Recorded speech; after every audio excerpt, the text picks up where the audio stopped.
Welcome to the chosen few. Obviously, you're the wise and the enlightened among us.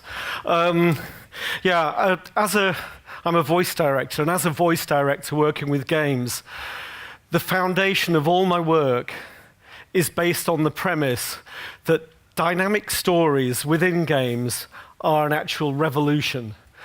To do them justice and to bring the actor's performance to a place where it rivals the best on screen and in theatre, the production methods we use need to match the revolution. So the simple linear storytelling of stage and screen has a 5,000-year history that started with the ancient Greeks. And that 5,000 years is the basis of all the methodologies and all the language that you find in theatre and films. Now, with dynamic storytelling, we've got 30 years. But so if the games we are creating are simple linear scripts with cutscenes and with mocap, that the traditional 5,000-year history is perfect for you. But if the scripts you're working to are large, complex, non-linear, where player character choice has consequence, then I believe looking at stage and screen is looking in the wrong direction.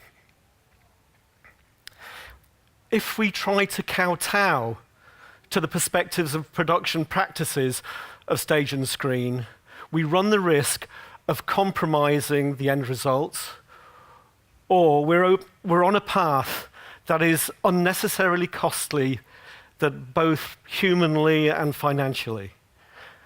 So this session is about my take on what the other direction is. So if it's not film and not stage, what direction are we going? So with your help, I hope, I'm going to drop you into the deep end and show you what I do, and then I'm going to unpick the thinking behind the practice. But first off, I want to define what I think good performance looks like. In most simple terms, good performance is a truthful performance. It's believable.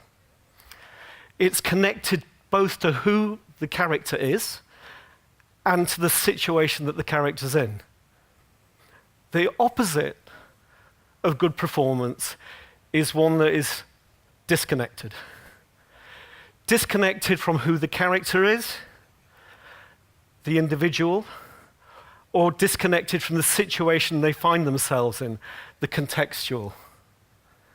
If your objective is a connected, believable performance, then the problem to overcome is obviously disconnect. Yeah? You with me? So, the solution to disconnect is about who you hire and how they are resourced. As I said in the beginning, I'm going to do this backwards, so I'm going to deal with context first.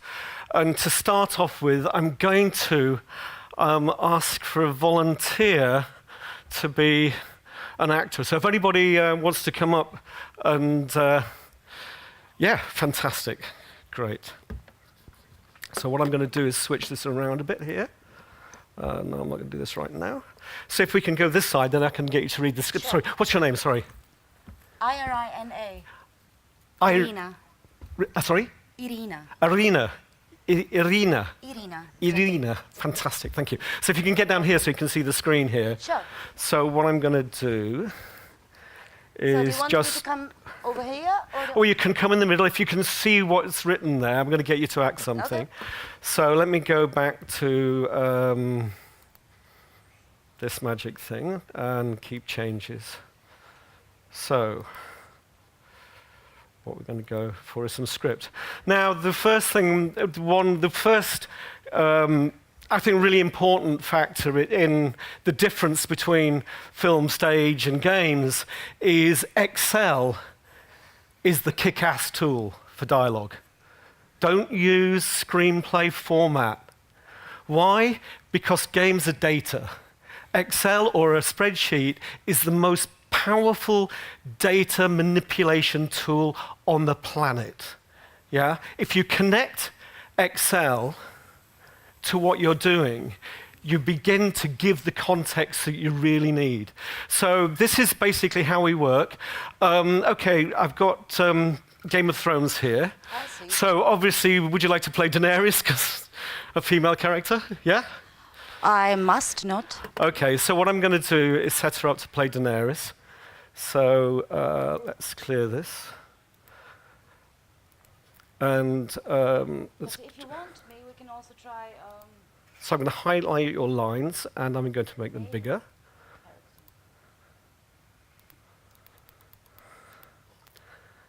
Okay. So you can see your lines there, yep. So what I've done, but basically this tool can navigate all the way through your script, highlight everything, and you can actually move through a script and find out what's missing or whatever. But it's actually, this is all I'm doing is I'm beginning to connect the game data to Excel. So I'm going to close this. I'm going to bring up a player, which is going to give me some information here. Now, I would normally have this on multiple screens, but I'm just kind of compacting it here. So we want to look at the character who's playing. So if you've got basic assets, you can tie it to the script. It's really not rocket science. These are tools I've built myself for just doing the dialogue and dropping people into the game. And it's about bringing people into the context of the game. So this is the way we work, so it's completely contextual. And you want to know who you're talking to, so you click on the other character, they're there, right? And you want to see the scene, which is kind of not there. Where's the scene gone? Okay, the scene's missing. But it's, the scene would be there if it was there. And you're in a tent, and it's a quite close conversation. So what I'm going to do is I'm going to get you to act against Asher, and I'm going to play in the Asher dialogue here. And this is really straightforward again. It's about connecting script to assets. And once you do that, you can have complete control of game assets when you're recording. So, and here we go. This is Asher. I hope he plays. Do we have audio? Not gold.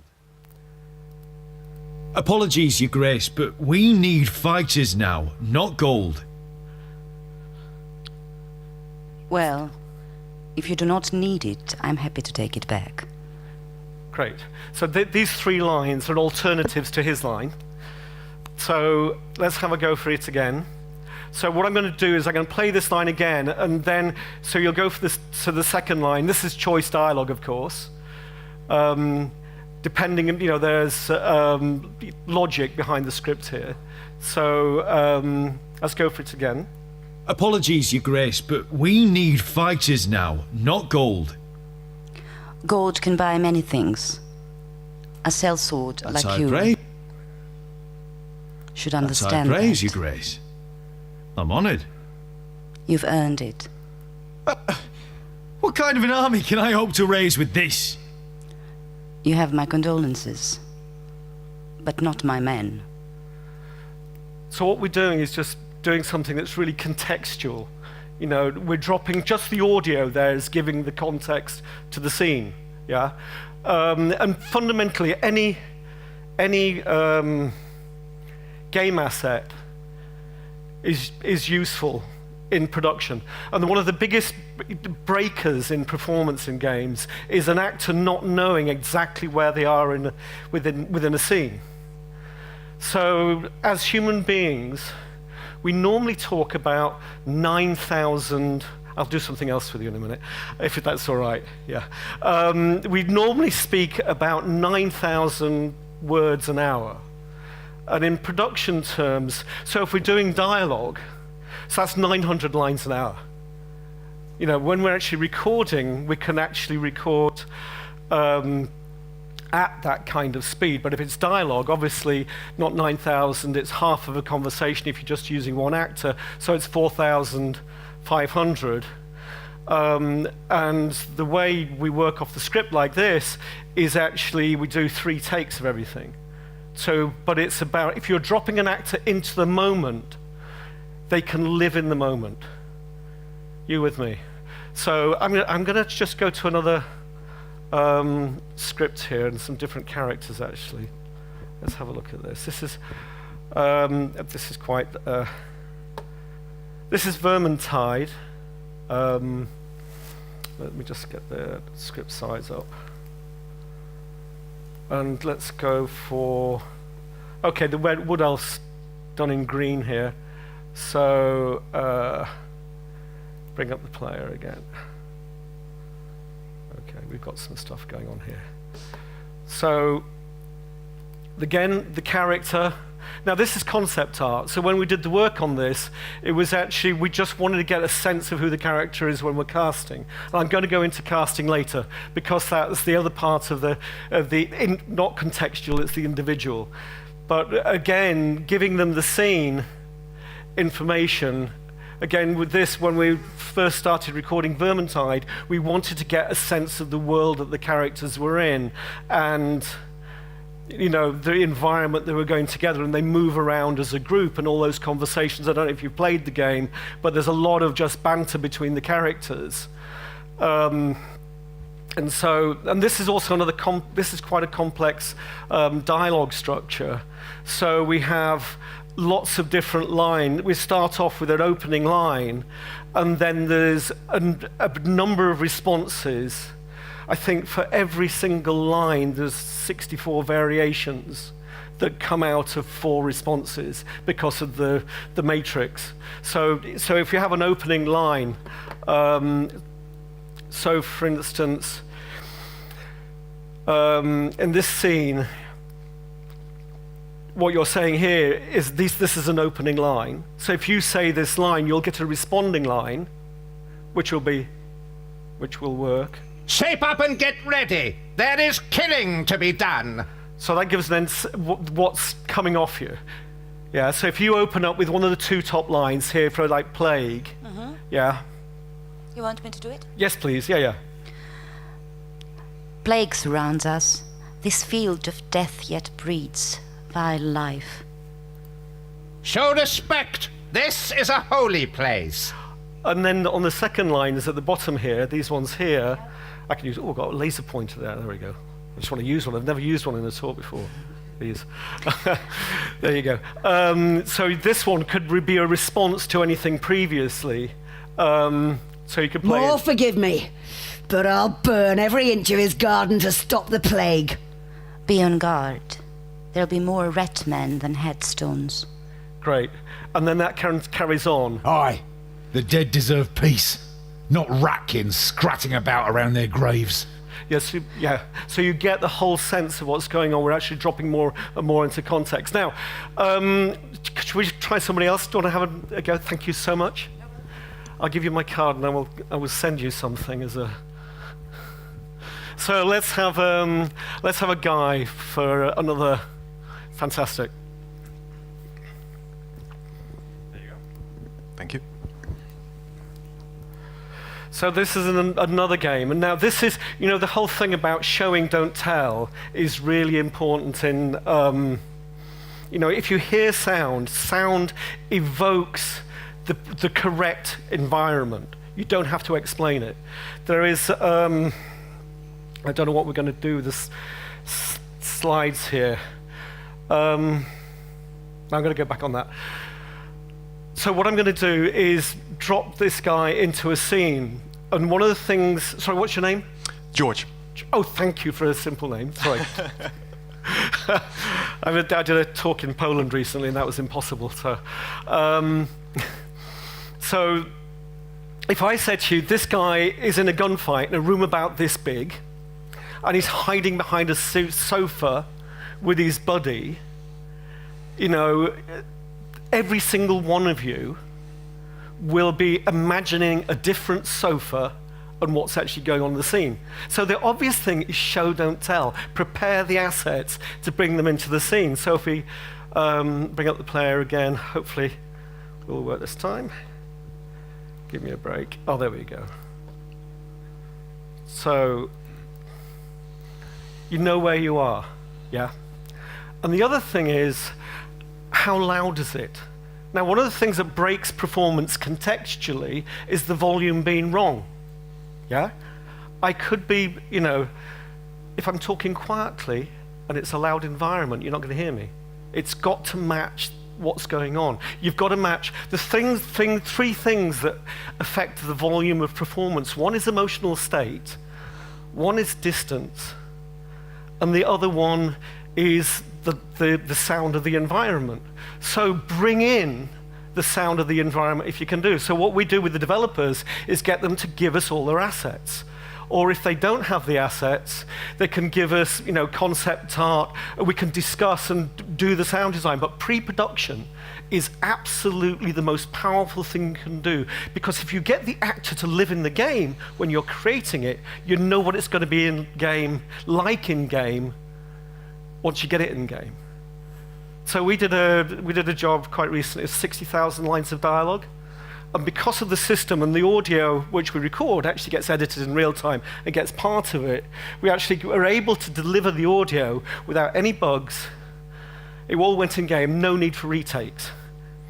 That is the power of connecting your assets to the script. Data management is phenomenal. It does QA for you at the point of creation. So the scene here. So let's get this out of the way. So the sound of the scene. So you can pitch your voice above that.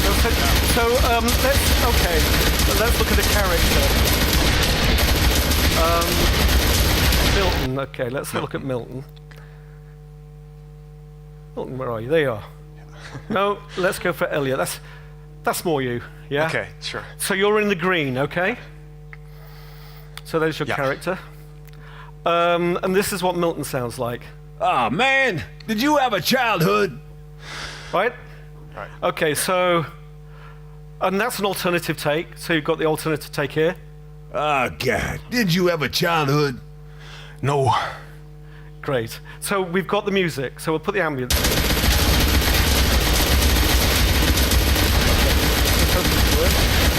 Oh, God, did you have a childhood? No. Well, that figures. So, everything's gonna work out fine, huh? If someone hadn't thrown someone off the side of a Zeppelin. Well, Alphonse gets these crazy notions. Oh, but if you have the script back, come on, Excel, in the script. Thank you. Alphonse. Your line. How about grabbing a gun and helping me? I don't like shooting. I prefer the human touch. Okay, you get a sense of that. That's really Yeah. good. Thank you very much. Now, what I'm going to do is take you a little bit further, because one of the things you can do is audio. Music is an audio asset. It just gives you that whole sense of the scene. So here, you can do it the same way. It brings that emotional level. Now you put the guns in there. Okay, from the top. Oh, man, did you have a childhood? No. Well, that figures. So, everything's gonna work out fine, huh? If someone hadn't thrown someone off the side of a Zeppelin. Well, Alphonse gets these crazy notions. Alphonse. How about grabbing a gun and helping me? I don't like shooting. I prefer the human touch. Why does Capone send me a bodyguard who won't shoot? I'm not your bodyguard, Ness. I'm here to watch you. Ivankov thought he knew you too. I have one of those faces. I know, I've seen it before. Good for you. Excellent. Okay. So you see what we've done? We've dropped him straight into the context. You know what it's going to sound like at the very point of creation. That was fantastic. Thank you so much. All right. So what I'm going to do is just unpack. There's a game I'm working on now called Sinking City, and they gave me permission to kind of unpack it a little bit. It's by the Frogwares, the Ukrainian developer, and it's a Cthulhu story, and it's quite an involved. So this is an extract of the script. But one of the things we've done with this is when we get onto the whole casting side of things, when you're actually working with the actors, you want to know exactly what's going on in game and the capabilities of the game engine. So what we do is do dialogue tests. And one of the things we do, actually I'm going to kind of flip, I'm just going to break there and go on to looking at the difference between traditional production, which is fundamentally this graph. Can you all see it over there? And it's basically time and money, and you're working towards a living production at the end of the day. So you start by something that's a bit of a mess, and you're building it, and you're staging it, and you're blocking it, and everybody's rehearsing stuff until you get to the production. For games, what we're doing here is this. So we're relying, the sweet spot in production is instinct, right? By throwing somebody into the moment, what they're doing is responding instinctively to what's there. And why we do that is because one, instinct is the cheapest option, and it is the most natural. And two, it's about what acting's all about. Because if you're looking at the traditional model, it's about faking instinct fundamentally. You know, when an actor's rehearsed something, they know what's going to happen. So if they're surprised, they act surprised fantastically. But they've read the script. You've got a huge grain script that prints out this big and it's non-linear. An actor can't learn that script, but they can live in the moment. Because instinct is about being human. And actually where instinct works in the acting world is not in theatre or on stage. Oh, it's the same thing, or on screen. It is actually in the world of espionage. Right? Spies are actors. Their tradition is actually probably longer than that tradition of, our lovely actors. And spies are better actors than actors. And they don't have scripts. They all live in the moment. They become somebody and enter into, they come into the room and just be that person. They've got to infiltrate a gang of drug dealers. They've got to be a drug dealer. And guess what? That gang of drug dealers is checking everybody out to know whether they're real or not. So the preparation a spy will do is years of work, creating what you call a legend, or they'll have a library of legends they can fall into. But it's all about instinctive working. And it's a really cool method of getting an actor who's very traditional, who's clinging to I need to read the script, learn my lines, know everything, every nuance of the script. It's very easy to switch them and say, okay, let's play being a spy. Yeah, so it's about character first. So all the work you're doing with the actor is on character. So they know who they are, so they can live in the moment. There's a technique we use in the drama schools, is called hot seating, and it's where you actually interrogate the actor as the role they're playing. You can ask them any question. And it's like when the first time you ever do hot seating, it's really, really scary because you're just trying to think of what to say. And you'll pull things from the script and all that kind of stuff. But the thing that happens when you're hot seating, once you, in a sense, give up trying, stuff starts coming out of your mouth which you've never even thought of. It becomes instinctive. And for the actor who's gone through that training, it is the most liberating experience ever because they're suddenly free. And if you've worked with good game actors, one of the things you'll really notice about them is they want to play. They're just up for anything. Just throw me at, just throw it at me. They have the qualities of the spy. I hope that isn't my battery. No, it isn't. Okay. So they have the qualities, of the spy. And it's something to rely on is get into working from instinct. And, a director can, you can direct somebody into giving them the right lines, by talking to an actor, describing a scene precisely. And if you've got a really good director who knows exactly what they want, they can just puppeteer the actor into the space. But, what we want to do is actually, the most beautiful thing to do is to just drop them into the game. Because you know whether that character's working straight away. And then you can just work on it again and again and again. And it's really fast. And the great thing about using visual and audio in the moment is you're not wasting money and time by talking to the actor. So you do the work earlier, you do the work with the actor first. Now, the next stage is to go on to how is about selecting actors. So the individual side of performance, of context. So casting. It's a great analogy, throwing a net into sea to get the actors. That's what it's about. It's catching the right fish. Because what you want from the actor and what you want to feel about the actor hitting that performance is, fuck yeah, they really excite you. That is the objective. It's just like hiring anybody for your team.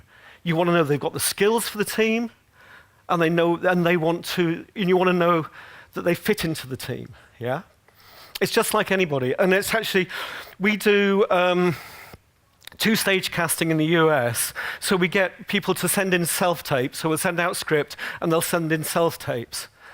And fundamentally, with a self-tape, we are looking for these things: the ability to follow instructions, the ability to bring the character to life, obvious, self-awareness and production awareness. Now, I'll take you through this. So we use this thing called the casting matrix. So I'll just go over here, which will kind of describe this. So this is the casting matrix for Sinking City. So can you see this all right? It's quite small. We don't need Milton there. Thank you, Milton. One of the things we do is we make the actors anonymous. When they get their samples they sent in, we take their name out of the audio file, we can put it into a database, because we want to listen to their performance against the character. And I don't want to be influenced by who the actor is. Because, sometimes it kind of makes you blind, knowing who an actor is. You want to hear the character coming to life, not the actor doing it. That's kind of my headset. And this is obviously it's just a matrix. Is the agent there? They're also numerical gender, obviously male, female, other. And the actor's code and the brief. Now this is really important. When it says here, the ability to follow instructions, we send out a very, very specific brief. Now it's like any job application. If you don't follow the brief, are you going to listen in the job? We just had a really big production, and we said video submissions only. 90 of the actors sent in audio only. Guess what? They went straight in the bin. Yeah? And some of those actors were phenomenal. We actually went back to the agents because we know, and they said, you didn't follow the brief. That just goes a little note, slightly crap agent. Yeah? So when somebody's on the ball, you want somebody on your team who's totally with you. So, and one of the really weird things in casting, if you have a very specific brief, so we put things like no headshot. If you send a headshot, in the bin. Yeah? Put your email, telephone number, and name in the body of your email, so we can just copy it and slap it into the database. It's kind of obvious to us because sometimes we're dealing with thousands of applicants. It makes it easy. So if they're not there, in the bin. They're not following instructions. We filtered out, actually. The horrible statistic, which is quite nice for the team, is because we've got less work to do, is actually the ability to follow that basic instruction. 80% of all actors don't follow that instruction. So they go in the bin. So this is the 20%. And the power of the matrix is, so let's go through this. So we got the laser, agent, gender, the actor, the brief. So all these guys have followed the brief on the initial submission. But then the actor score this is really important.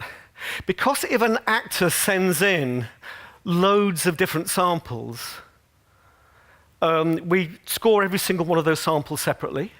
And then the sum of those, we make the average score of those samples here. So, and this is the scoring system. So it's at this stage, it's A to D.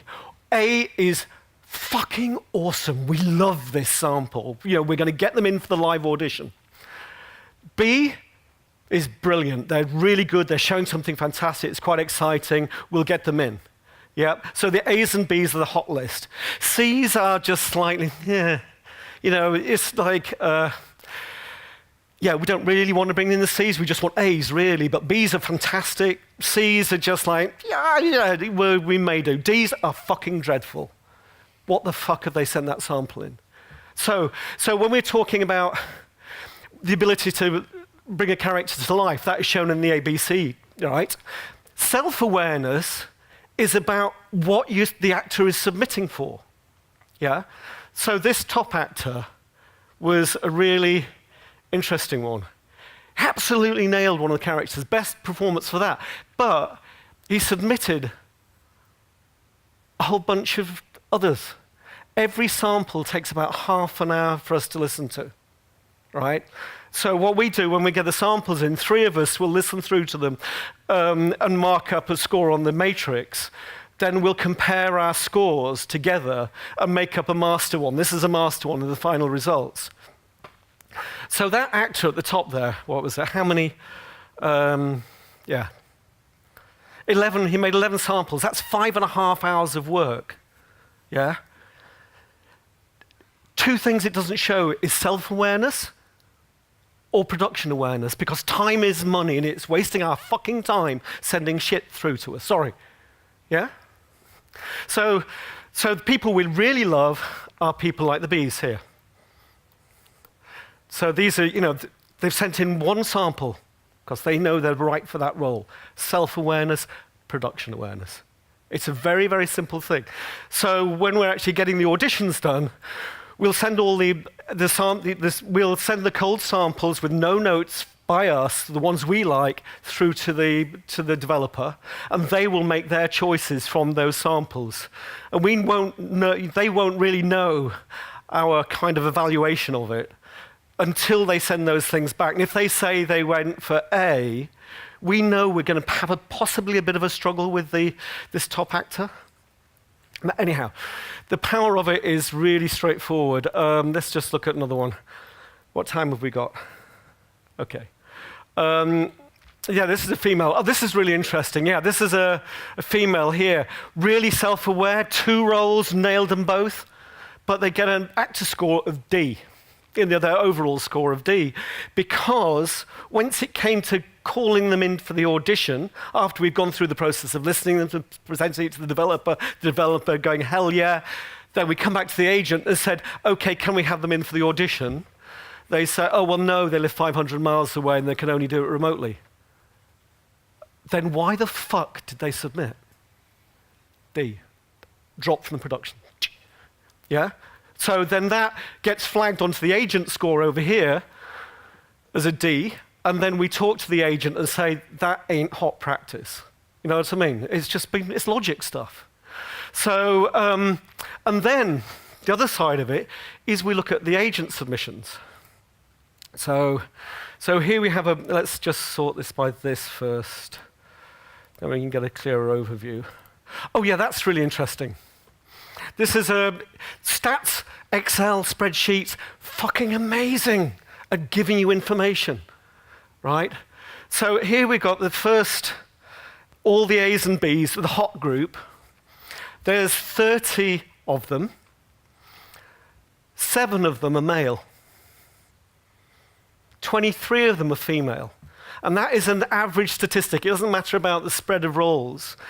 Generally, female actors, and I presume this may be women as a whole, I'm not sure, tend to be more self-aware of what their abilities are, and they're more aware of the production side of stuff. You know, you start going down the group, and the spread gets, you know, down towards the bottom, and it's predominantly male.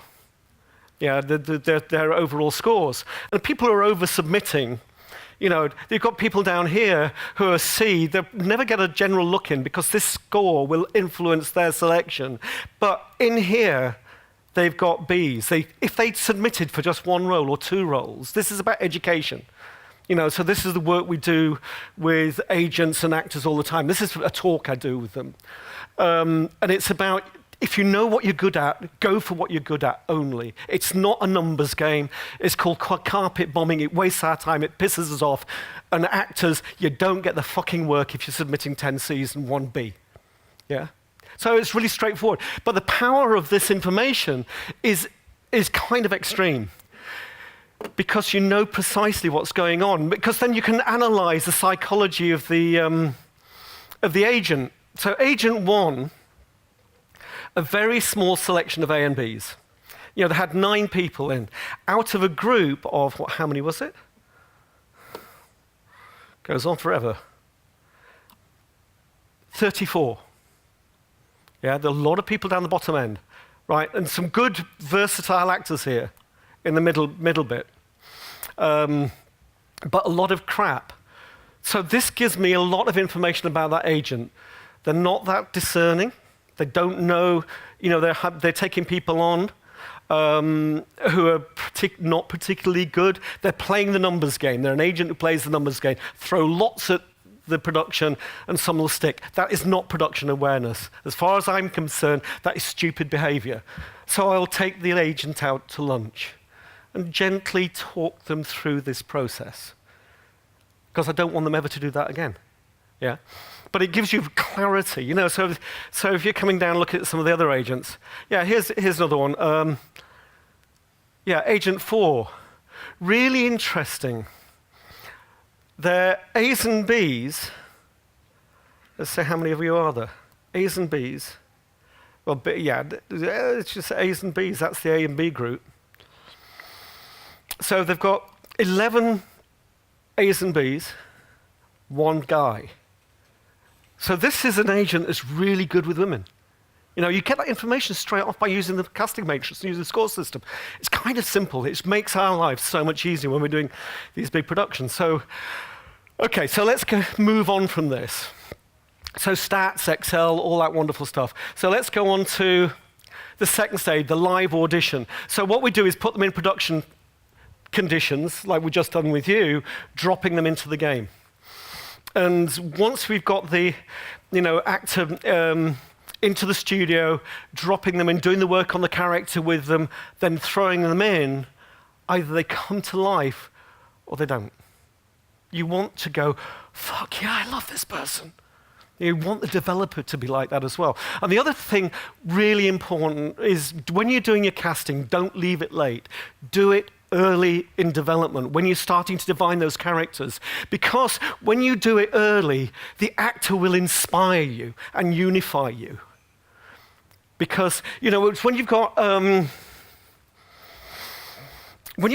teams that are siloed, you've got narrative and design and animation, and you've got this character, you know, and it's just a character art to start with. It's a corpse. You know, but everybody in the team will imagine that corpse coming to life. Yeah? And how the character moves, everyone will think differently. How it sounds, everybody thinks differently. Even if you've got a really sort of, oh, it's like Bruce Willis in a movie. You know, no. You know, once you get the animation, you've got a zombie. But everybody else is still imagining the voices. If you cast early, what you're doing is getting a unified hell yeah. When I cast Aloy for Horizon Zero Dawn, it was about 3 years prior to release. And it was just, you want the whole team going, I fucking love this. And once Ashley Birch was selected and she was in there, what happened was the tremendous unity behind the character. And it influenced the writing, how that writing evolved, influenced how she moved, and because of her performance, it all feeds everything. The glue that holds teams together and characters together are the actors. When you do it late, you're fucked, because the imagination, your imaginations in your heads, everyone's separate. It's like that room with the chair. Everybody imagines a different chair. And everybody imagines a different voice in their heads. And when you start casting, if you've been living with a voice in your head for a couple of years, it's hard to get it out of your head. And then it kind of fractures, and you begin to see as an external producer coming in to work with a team, you begin to see really early, where the lines of communication within the developer are kind of cracked and broken, and they're siloed off and haven't been talking to each other. It's like narrative and animation should be in bed together, because, have I run out of time? Hey? 5 minutes. Okay, so let's kind of move on then. Because the time on the thing is kind of different. I was just kind of, that's weird. Okay, let's go on. So the qualities you're looking for in casting. Are they expert?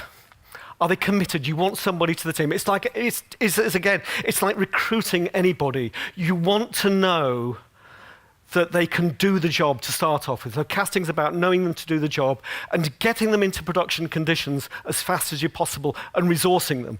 It's, you hire somebody brilliant for the job, but then you put them into production and they don't fit, or you don't resource them properly, they're not going to perform.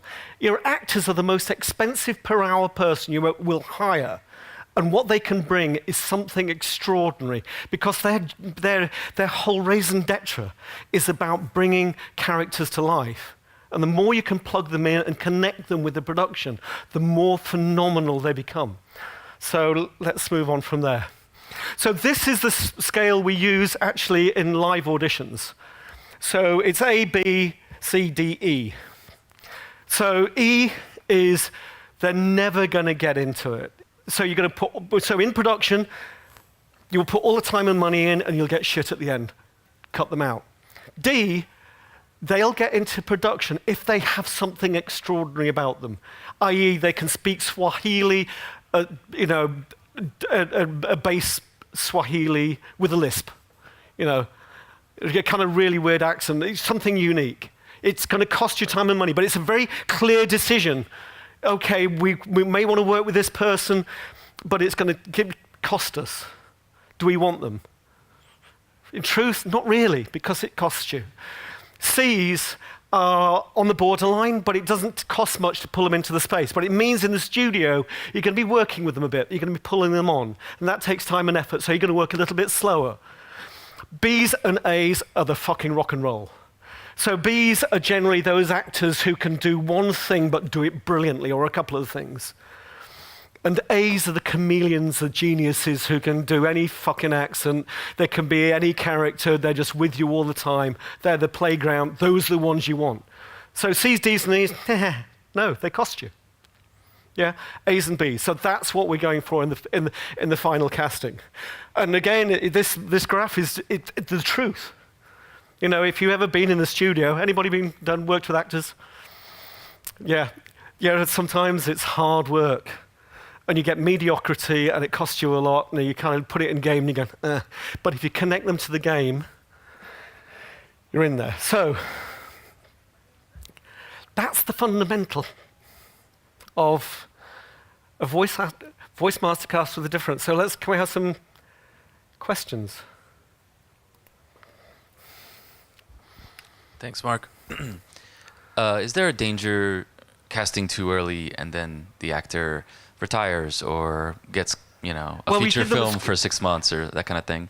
Well, yeah, but the thing is, it's always clarity at the very beginning. If you're hiring somebody for a job, you're saying, for a contract, the terms of the contract are you're available between this time. We're casting a production now, which is going to go over 3 years, but we're quite flexible in the production, but we're absolutely clear at the beginning in that casting brief about what the production is. That with that score where that person got the D, that was dumbass because they weren't prepared to actually follow the requirement.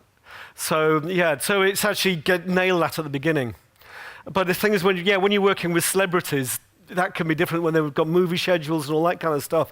But you just talk to them. Generally, you want anybody, you want to be really going hell yeah about them. And you want them to be going hell yeah about what you're doing and committed to it. And it's like celebrities are always, if they're into what you're doing, they will make the time, And that is the trick, is to get them to love what you're doing. Yeah. Anyone else?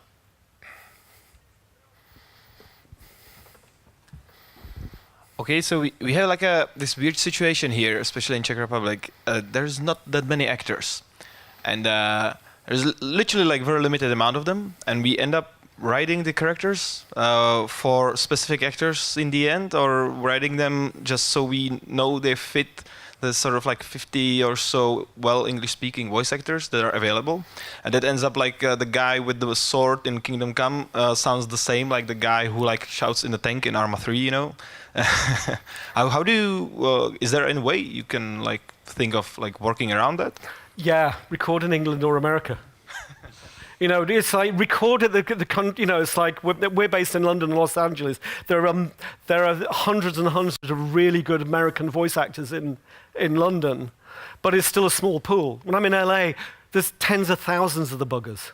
It's filtering through nonsense. But we've got a really big pool in London because a lot of the movies come to London to do their ADR, the dubbing work, because it's cheaper to record in London than it is in LA. So you have this split community, but it's actually, for us, we're doing the very big American productions, and we have you need to be at the pool of actors. Don't take that shortcut. You want to be going hell yeah, not I've got one. Because it is that pain face says it all, doesn't it? Yeah. Any more? For me, the most astonishing performance was actually Witcher 3. So you know anything about that? Sorry, about? The Witcher 3. Yeah. Astonishing voices. It's so real. You know anything about that? Yeah, I do. Well, they cast it like because I did the original Witcher, and I started on Witcher 2. Then the publisher worked with another studio, who I won't mention, and they just moved to that studio. But like anything, they cast it like a film or a stage play. It's like I was talking to Daniel Bierczynski, who is one of the audio guys on the God of War team at Sony. And casting is king. Get casting right. They spent 26,000 hours casting God of War. It makes a difference. It's the same thing. And the great thing about The Witcher is, because it's a franchise, the hardest thing was doing Witcher 1 and defining Geralt. But once that character's defined, for The Witcher 2 and 3, it's easy. You know who you're writing for. I think the original descriptions of, I've got to see if I can find them somewhere, because the original descriptions of how Geralt should be were not what I eventually got him to be. Because some of the stuff he says is ridiculous. And if he was a kind of normal person, so it's that keeping it down there, doing the Clint Eastwood thing. That's where we went with it. And it worked, and I'm really proud of that. But it's just like, the Witcher's another thing about this whole thing about truth is what I love about Witcher 3 is looking how the dialogue works. And one of the things I was going to show you is, I can do, is actually looking at the. So we do a quick test looking at the game animation. So this fish, fresh fish. Take as much as you need. It won't cost you a penny. Don't be shy. We have enough for everyone. I've heard that I can find an organization hereabouts that goes by the name of the EOD. Am I in the right place? You sure are. I happen to be a representative of... So this is the whole thing about connecting to animation. So we'll do a test with the actual capabilities of the animation. Now this is a real budget, you know, it's kind of a real budget game. They've got a tiny team. They're using automatic animation stuff. And it's connecting the performance to the character and the situation. You know, so if you've got these really great performances and it doesn't match the animation, it's really, we want to see how it works and that dynamic. So we'll get these tests done with the dialogue to see how it works with the capabilities of the game engine. It's really important for it to fit. And I think, that, yeah, I'm going to talk for hours and hours. Are you going to throw me out? I was just about to. Okay. Oh, I've got 7 minutes. God, there's somebody else coming in to do that talk. So, yeah, the things in Witcher, I love the suspension of disbelief that has to happen in The Witcher. You know, because you know the dialogue on the horses, and then they can gallop off, and the dialogue's just carrying on at the same level, and you want them to go, "Oh, you twat, come back here, I'm talking to you," or something like that. You know, you want to connect the performance to the visuals. You know, as game players, we spend too much time suspending our disbelief. You know, it's like The Witcher's swords. He's got them in, I'm so looking forward to the film, because how the fuck is he going to get the sword off his back? Yeah? And sometimes he's in this room, and the sword's longer in his arm, and it's in it, you know, so how is it going to happen? Has he got magnets? You know, click, click. Then he's picking up cutlery or stuff around him. And, you know, it's just kind of hilarious, because you look at those stuff that's not true. You know, and his swords are wrongly weighted. They don't have a right pommel, so the thing heavy. And if he's going to attack somebody, getting a sword from there? Sorry, I'm sorry. This is something I can go on for days on. Yeah. Another question about casting. So, what do you do? Sorry. We're going to have to cut. We'll have to Okay. questions after. Oh yes. After Sorry, I'm ruining somebody else's setup. Thank you very much, anyhow. Thank you very much indeed.